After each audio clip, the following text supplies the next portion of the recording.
Overall यावर्षी आपण बजेटमध्ये फायनल अंदाजपत्रक 23-24चा जवळपास एक 2493 कोटी केलेला आहे आणि पुढच्या वर्षासाठीचा 3182 कोटी जमा एवढा बजेट आपण अंदाजपत्रकी आज केलेला आहे। यामध्ये आपण भर देत असताना जे सोशल सेक्टर्स आहेत, शिक्षण आहे, महिला विकास आहे, सामाजिक विकास आहे, यावर भर दिलेला आहे। आणि एक जी खूप वर्षापासून लोकांची डिमांड होती की आपल्याकडे वसाहत वाढते आहे पण आपल्याकडे जे उद्यान आणि ओपन स्पेसेस ते चांगले नाही आहे, त्यावर चांगलं काम करून त्यांना वाढवण्याच्या दृष्टीने आणि सशक्तीकरण करण्याच्या दृष्टीने आपण या बजेटमध्ये समाविष्ट केलेला आहे।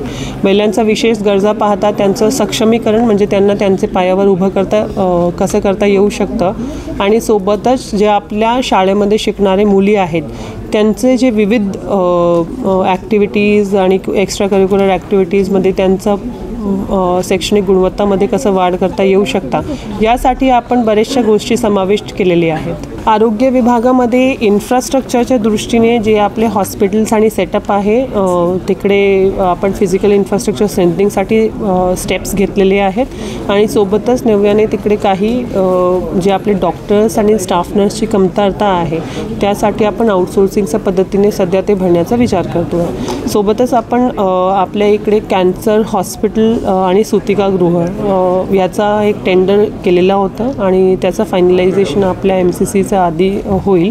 तो एक अफोर्डेबल रेटमध्ये उपचार घेण्यासाठी चा एक आपल्याकडे नियोजन आहे। एक आपल्याला मिनिटीमधनं विकासकडनं एक इमारत आपल्या ताब्यामध्ये आलेली आहे।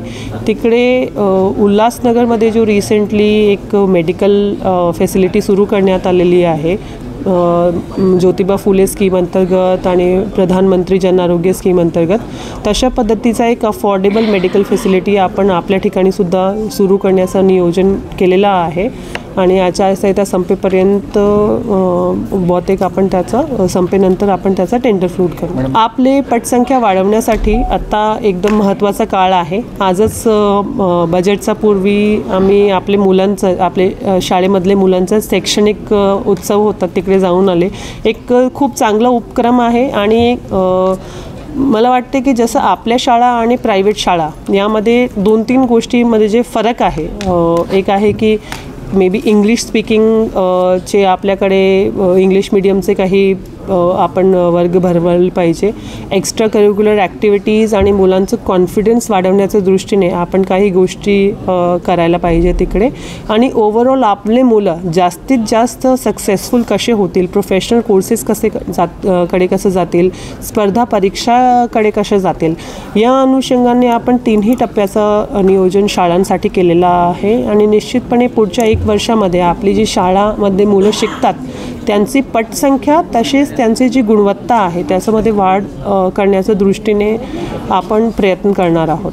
बरेच माझा एक 25% पुढच्या वर्षाचा जो संकल्प आहे तो मैदान, खेळण्याचे जे आपले स्टेडियम आहेत आणि उद्यान याच्यावर दिलेला भर होता त्याच्यामध्ये आणि आपण खूप मोठ्या संख्येने याच्यावर जो आपण खर्च करतो तोही यावर्षी वाढवलेला आहे आणि निश्चितपणे मला वाटते आपले जे खेळाडू आहेत पुढच्या 1 वर्षामध्ये जे आपल्याकडे इन्फ्रास्ट्रक्चर विकसित होणार आहे यातून त्यांना एक चांगला वाटेल।